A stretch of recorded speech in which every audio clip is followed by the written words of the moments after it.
Hi everyone, it's Elizabeth here. So I'm going to do this relationship video in regards to 12 assets or love liabilities that are in a relationship. So somebody commented on a relationship video that I think I did last year, which was talking about how your relationship should be an asset instead of a liability. And the person commented asking to talk about different types of liabilities.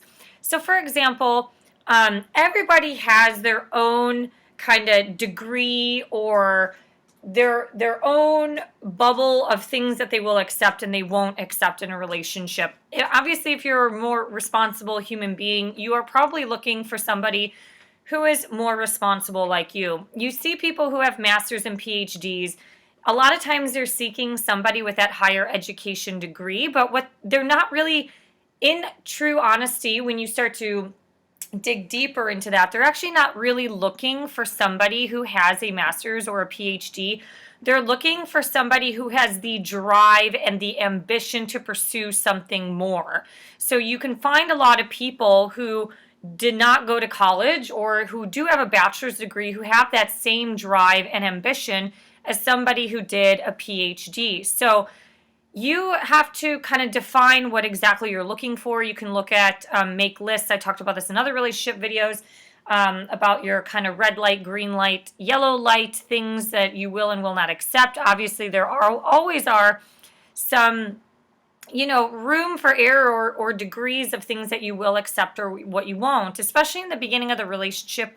If people have been single for a long time, they're probably going to be doing things to cope with their loneliness, like watching pornography and things like that. But as you get to know each other and the relationship progresses, you can start to kind of pinpoint certain things on what is their relationship with certain things.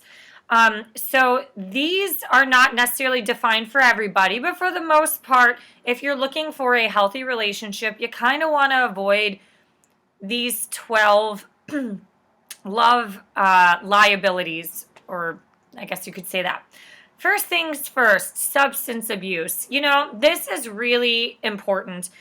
There is a difference between social drinking and just being able to enjoy a beer or something like that, to the point to where it is a codependency or a tool that is used to compensate for one's emotions or one's stress, and or being the life of the party. A lot of times the life of the party seems really fun at first, but once you get down the road to getting to know the person, they might be borderline having some alcoholic dependencies. So the thing is, if you smoke pot, you probably will accept other people who smoke pot. If you don't smoke marijuana, most likely you're not looking for a partner who smokes marijuana. So you have to define that. Marijuana, although it can be used medicinally, is a drug, and it is a substance that alters the chemical state in the body. And that, like anything else, can be abused. Yes, people do not get aggressive and overly crazy like they do from alcohol or other hardcore drugs like meth, but it's still a substance that can have a codependent use to compensate for one's emotional state rather than trying to seek help or cope with their own problems without altering their chemical state. The second thing is pornography use and addiction. Most likely when you meet anybody who's single, probably everybody's watching pornography today to some degree. But there is a difference between somebody who's used it to, release themselves versus somebody whose brain has been completely manipulated or altered through pornography use. Now, the ones who have been manipulated, one, you can get addicted to porn. And generally, when you get addicted to porn, you want things that are kind of harder or faster or just, a little bit more out of that social norm, that they might want to dabble into certain things. There are women in the last few years who have died having sex with their partner because their partner has seen women being choked in bed in pornography, and they reenact that in real life without consent. And that can be very dangerous, especially if people don't consent to those type of things. In the world of BDSM, they have contracts, so that is a consensual thing that the two adults or the group of people are agreeing to. So you want to know what the person's pornography use is, but also how they get turned on in real life. Do you have to change yourself? Do you have to be violent with them? Most women will do shit to please a guy, and that would never work for me, but you know what I mean? If a guy is getting more turned on or aroused by harming you or you harming them, you really have to look to see if this is the right person for you. You might really like them, but they might be too sexually deviant to where I wouldn't want to go down that rabbit hole with somebody. That would just be me. But you just don't know how that violence or that arousal will turn on in other degrees. Like what would be the next thing? If they want to get punched in the face, would they want to be asphyxiated next? And then that's where you're crossing boundaries of potentially murdering somebody or being on the receiving end of getting murdered. The third thing is no initiative. Like if they don't have a job and they don't want to get a job, it depends on what you like. We are seeing a realm of boys who are like adult children who don't want to grow up and be adults. Now, women can be like this as well, but we are seeing a group of guys who actually want a mother. They don't want a partner or a partnership. They want they want a sugar mommy. They want somebody to pay their bills while they piss away their money drinking and partying and on their rent and all their stupid toys, but they don't want to grow the fuck up and pay for their own stuff or to be fair in a relationship. So, obviously this is different for men and women. A lot of men have no problems being the provider, but other men do find issues being the provider. They want somebody to contribute to that as well. So if a person has no initiative, most likely long term that can become a liability in the relationship, especially if the other person is more ambitious. Number 4, unpredictability. Some people find this super attractive at the start. I don't find that anymore. Maybe when I was 22. You see a lot of these adventure outdoor junkie people who are kind of unpredictable. Like you never really know when they're going to bounce from the relationship or they're going to leave and go on some stupid ass hike or climb a rock. It's kind of fun and exciting and adventurous at first, but at some point you don't really know where they're going. Now, if you're dating like the party boy and they were so unpredictable that you think you'd have a plan, but then you don't really know where they are. Are they out at the bar? Are they out partying? Are they out till 4 a.m? Like, that's way too unpredictable. And long term, that's going to stir up insecurities and it's going to cause issues in a relationship.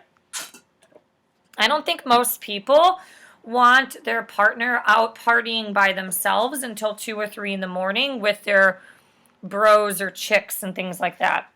Number 5, they have mental emotional issues or just issues in life and they're not able to seek help. So this also falls back to number 3 about having an initiative. To some form of, today probably everybody has some degree of sadness or depression or anxiety, especially using technology. It's made us very anxious human beings. But there is a difference between seeking help. Like, for example, if somebody has depression, but they're going to a counselor or a group or they're reading books about it, they're putting some initiative to make their situation better. You will learn long term, or at least within the first quarter of that relationship, if that is something that you can handle. Some people with chronic depression, the ones that are kind of like glued to the couch, and they're using you as the crutch to get all that love and support. At long term, they can become like a psychic vampire and just suck all of your energy out. So it just depends, especially a lot of women, they can be very nurturing and they accept a lot of stuff. But you have to kind of look at if the person is unwilling to seek help for their issues, it can cause issues long term. Number 6, never knowing where you stand in the relationship. I don't think I really need to go too in depth in that.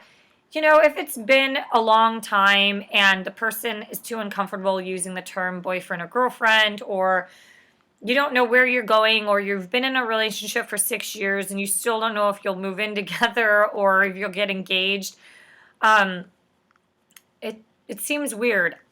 I'm technically a millennial on paper, but I'm very much more old school, like a 70s baby. And I just don't get the young millennials today. They're in like a relationship for 7 years and it's like they still live apart. They're not getting engaged. There's like no advancement of that relationship. So never knowing where you stand is got to be, I would think that would be a liability. Number 7, emotional abuse. There's varying degrees of emotional abuse. One person, instead of complimenting and say like, oh, you look so cute, like they're like, you look stupid. Like that's some form of abuse. It's a put down. Now you have people who are psychopathic or narcissistic who will always want things their way or the highway, and a lot of times that leads to emotional abuse as well. Emotional abuse sometimes is a little more covert and it's much more damaging because it's not, sometimes it's what's the word, not subliminal, it's like secretive, it's not as apparent. Like if somebody wants to physically abuse you and they punch you or hit you, that's very apparent. A lot of times people can't really see through the smoke screen that they're being emotionally abused. I would say get out of that relationship if you're being emotionally abused. Number 8, chronic dependency. You could have dependency financially, emotionally. If the person can't survive without you, that's not healthy. Everybody to some degree has to be able to stand on their own 2 feet. But young relationships today, like these 20-year-olds, they live like 2 individual lives and they're living more like roommates, to where old school relationships are just very integrative. It was like 2 souls becoming one. Now you just have 2 people living in the same environment, but living their own lives and doing their own trips and stuff. But people who can't live without you, that's not healthy at all, and they need to seek counseling and therapy. Number 9, control. Some degree of control, like everybody wants to have some control of their life or just some control, and like, hey, I'm really uncomfortable with you going out 5 nights a week. That's normal. But when a person is controlling and they won't give you any degree of freedom to pursue the things that you want, whether it's extracurricular or just doing certain things in life, that's a control freak, and that's somebody who's trying to use their power to control your life. You want to get out of those relationships. Number 10 is humiliation. They might humiliate you in the private realms of the sexual experience, but I think humiliation happens a lot. You see this more with men who, how do I explain it? They will put you down in front of their friends, or they'll treat their girlfriend like shit in front of their friends to look cool. And behind closed doors, they're just that sopping sweet little guy. And to some degree, that is a person who is very immature and cares more about their appearance to their friends. And that's, you see this a lot in Hollywood movies. And I think it's sad that we've been this way, because I don't think the older generation was like that at all. In my former marriage and in my current relationship, it's like, you want the person to act the same in front of their friends and family as they do behind closed doors. And if they act like 2 completely different people, it's almost like a Jekyll and Hyde, and you have to analyze whether this is something that you want to deal with. Number 11 is an overly selfish person or someone who has displaying traits of narcissism. To some degree, we probably are all on some spectrum of narcissism, because we are in a very me culture society where we're putting our lives on display on social media. Like, look at me and look how cool I am. So that in itself is narcissism. It's very selfish. And there are people who are legitimately narcissistic. If they can't have disagreements, like agree to disagree, or if they always want things their way or on their time frame, their schedule, and they're not meeting you halfway, or at least, repaying it, like, hey, I'm really busy with work on Tuesdays and Wednesdays, but we're going to make up for it on Friday and Saturday. There's got to be some degree of balance, or meeting you halfway, or going to your place as well. That that is something that if you are dealing with an overly selfish person, that's like a personal journey that they have to go on to discover how to not be selfish. And most likely you're not going to change that. So it's just going to be the way it will be, probably for the most of that relationship. Number 12, chronically broke or chronically stingy. So there's like a healthy degree with your money. The man child who says they're broke, but they're pissing away their money on brand new Nike shoes. They're going to the bars and racking up like $80 to $150 in a bar bill, buying drinks for their friends, but they won't take you out for dinner. That's pretty shitty. There's other people who are on the other end who are chronically stingy and they're like hoarders. They want to keep the money for themselves and they don't want to contribute, or they don't ever want to pay for dinner, or when they do, it's like basically you're going to like McDonald's or something like that. It's like that person has obviously money issues on one end of the spectrum or the other, but long term it's like it's not fun because there will always be an imbalance, or it's like the type that when you do, they'll spend money on themselves and whatever they want, but when it's time to have fun with it, it's like you all have to go Dutch. There's still some, in society, we still kind of hold men to a little bit of a higher standard in this country because we expect men to pay for the dates.